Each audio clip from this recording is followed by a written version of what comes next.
Imagina esto, estás en medio del océano, en plena noche, y de repente recibes una llamada de auxilio. Pero no de un barco cualquiera, sino de uno que desapareció hace más de 100 años.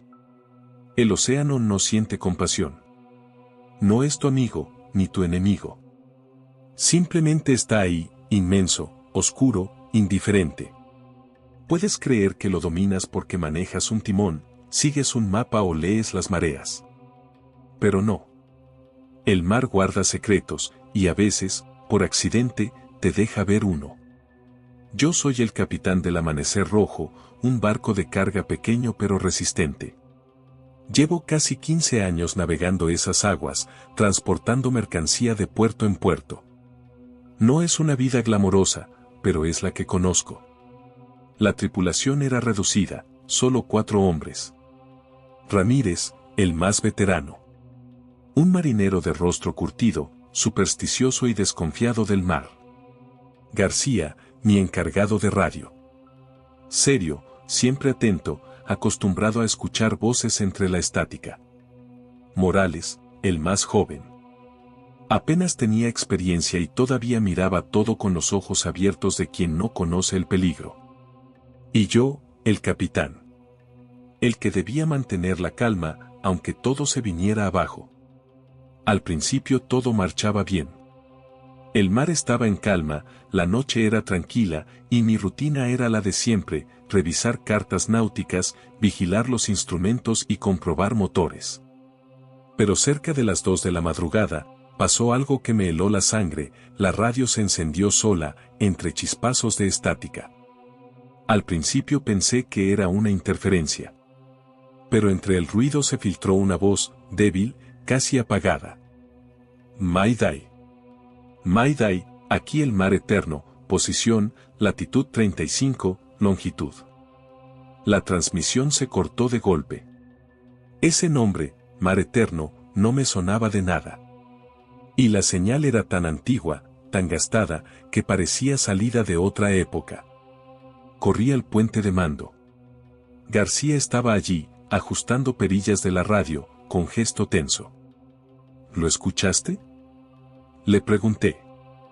Sí, capitán. Y la señal estaba limpia. No es una grabación vieja, es en directo. Me mostró el registro en la bitácora electrónica.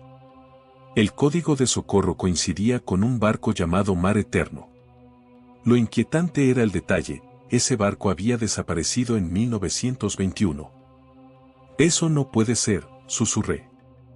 No debería, contestó García, pero ahí está. Ramírez, que había subido a cubierta, se cruzó de brazos. Mala suerte. Les digo que esto es mala suerte. Hay señales que es mejor no responder. Morales, nervioso, preguntó. ¿Y si es una trampa? ¿Piratas, tal vez? Sacudí la cabeza. Los piratas no usan códigos de hace un siglo. El silencio se volvió pesado. Todos me miraban, esperando la decisión. Y aunque todo en mí me gritaba que lo ignorara, recordé lo que significa ser capitán. Un auxilio siempre se responde. Marquemos rumbo a esas coordenadas. El Amanecer Rojo crujió mientras giraba. Y entonces ocurrió algo extraño, una niebla densa empezó a levantarse en el horizonte. Una cortina espesa, que parecía esperarnos. Cuanto más nos acercábamos, más cerrada estaba la bruma. El mar y el cielo se mezclaban en un gris sin forma. Apenas podíamos ver la proa del barco. De pronto, el radar pitó. Una silueta enorme apareció frente a nosotros. Capitán, dijo Morales, con la voz temblorosa. Hay algo justo delante. Y lo vimos. Primero una sombra borrosa en la niebla. Luego, emergiendo como un cadáver del agua, apareció un barco gigantesco. Antiguo, silencioso, intacto. En la proa aún se leían las letras, Mar Eterno. Un barco mercante desaparecido hacía más de 100 años, que ahora flotaba delante de nosotros, como si hubiera estado esperándonos. Subimos la escalera oxidada que colgaba del casco del barco. Cada peldaño crujía como si fuera a romperse bajo nuestro peso. El olor era lo primero que nos golpeó, una mezcla de sal, óxido y algo más, algo podrido. La cubierta estaba intacta, demasiado intacta para un buque que llevaba más de un siglo desaparecido. Las cuerdas estaban bien enrolladas. Los barriles alineados. Las puertas cerradas. Como si alguien las hubiera dejado listas ayer. Esto no tiene sentido, murmuró García, revisando con la linterna. El silencio era absoluto.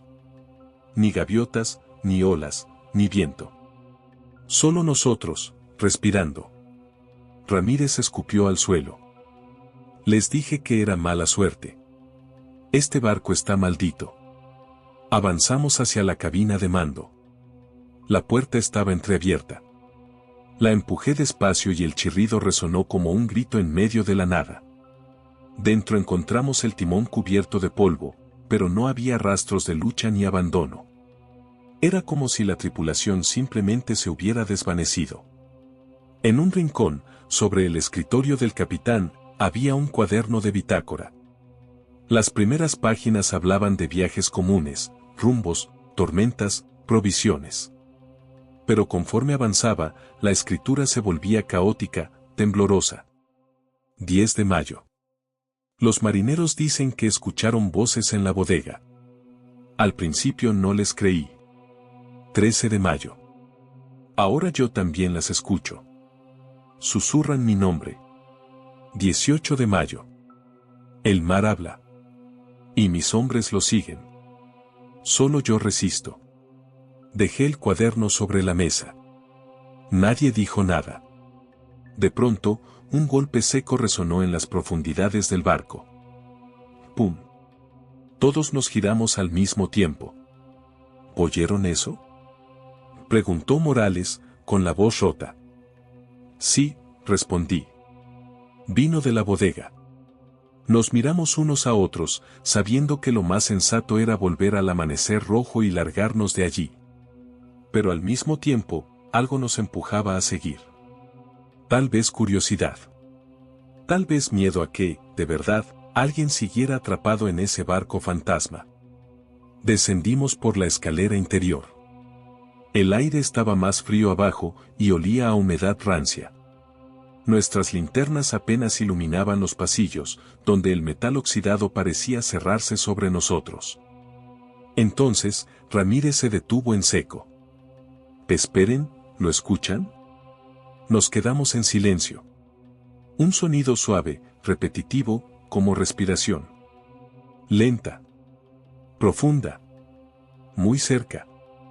García tragó saliva. Eso no puede ser el viento. Avanzamos despacio.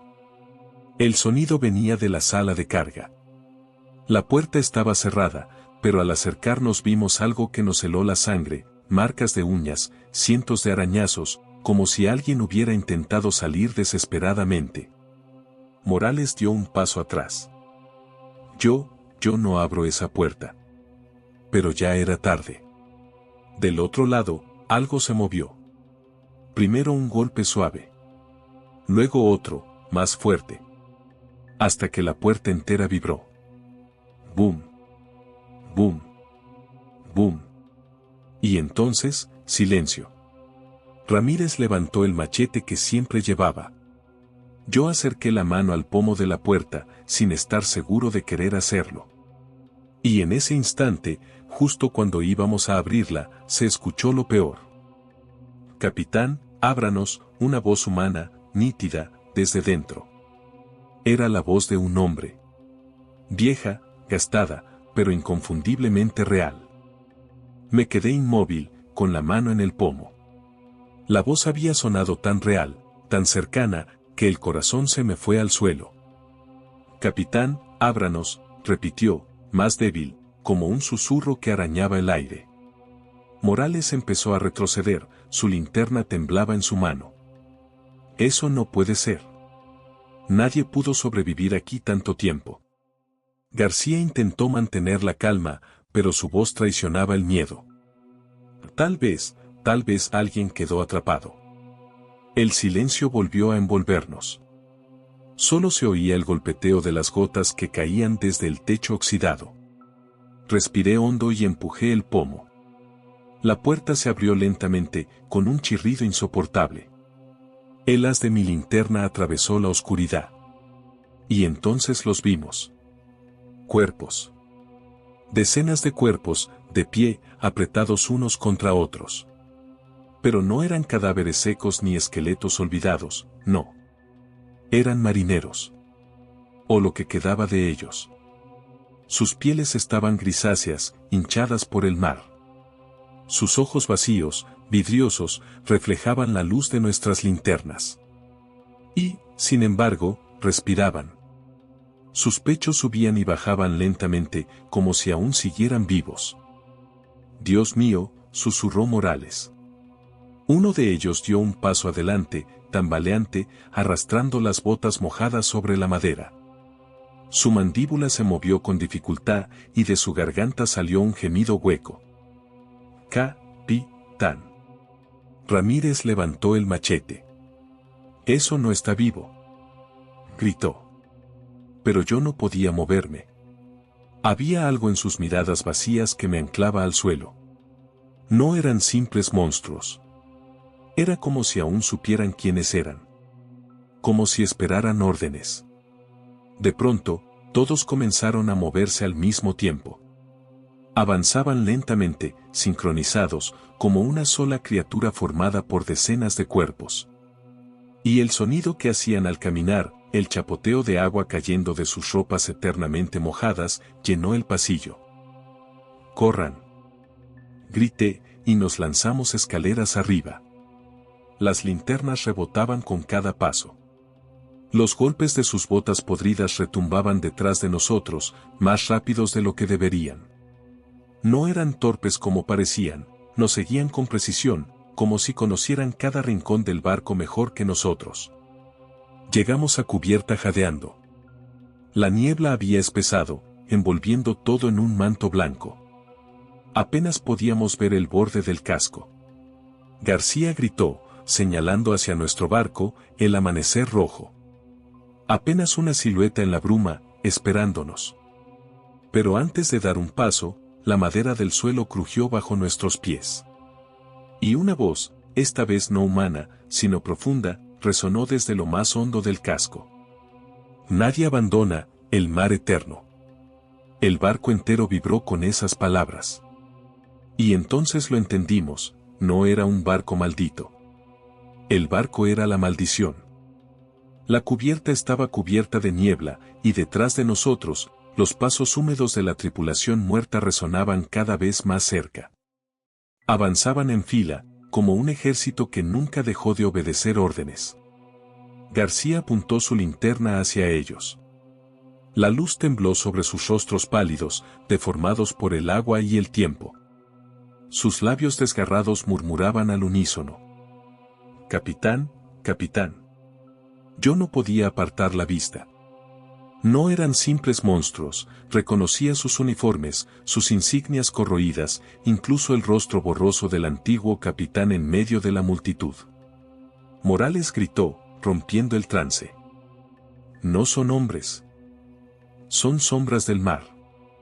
Y como si esas palabras los despertaran, los marineros comenzaron a correr hacia nosotros, con un movimiento antinatural, rápido, como si el barco les prestara su fuerza.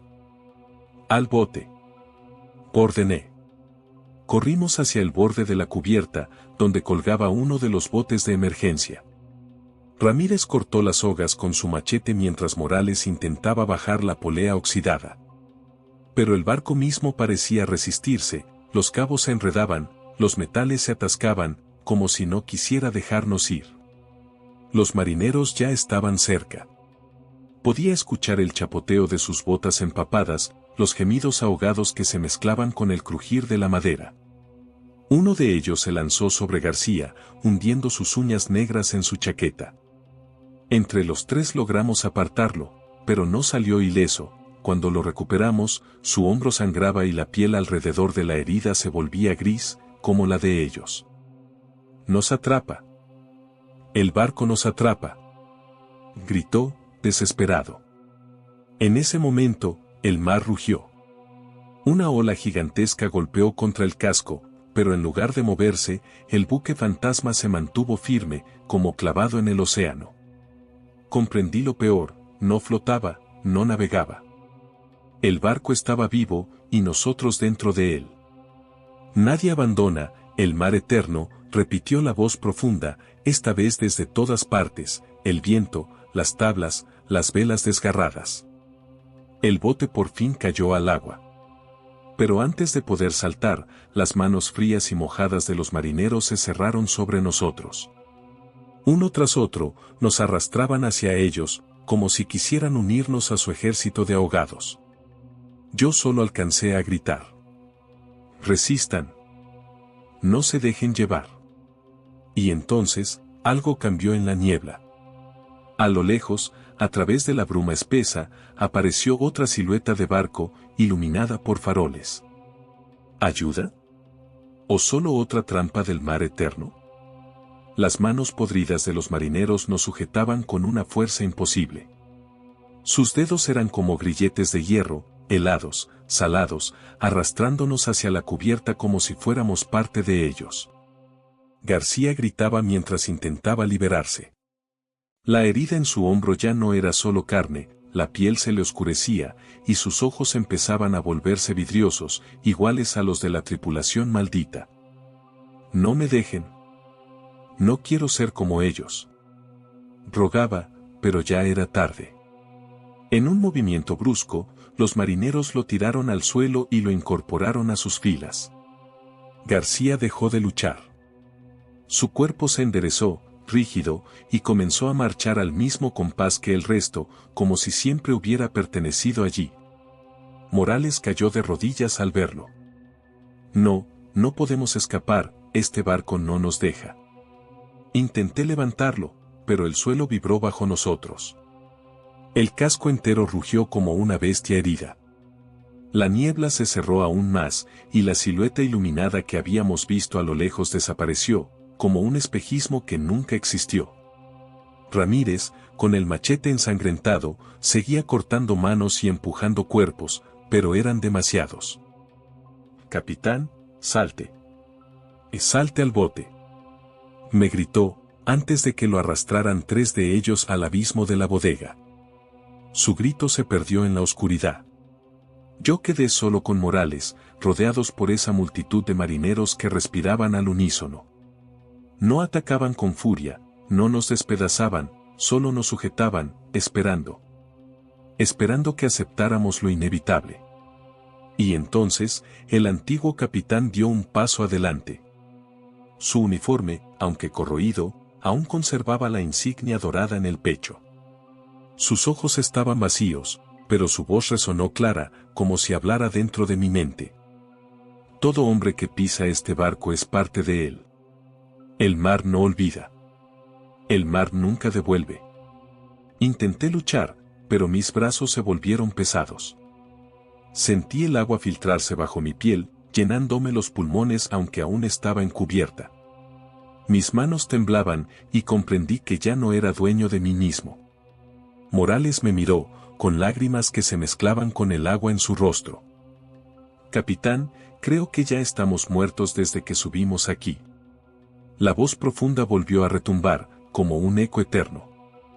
«Bienvenidos al mar eterno». Y en ese momento, lo entendí todo. El barco no navegaba porque no necesitaba hacerlo. El mar lo había convertido en un puerto sin fin, una prisión flotante para las almas de todos los que se atrevían a encontrarlo. El último recuerdo que tengo es ver a Morales caer, con los ojos apagándose, mientras mis piernas daban el primer paso. Ya no como hombre, sino como tripulante. Ahora marcho junto a ellos, en silencio, respirando al compás. Esperando. Esperando al próximo barco que se atreva a cruzar estas aguas malditas. Porque el mar eterno siempre exige más.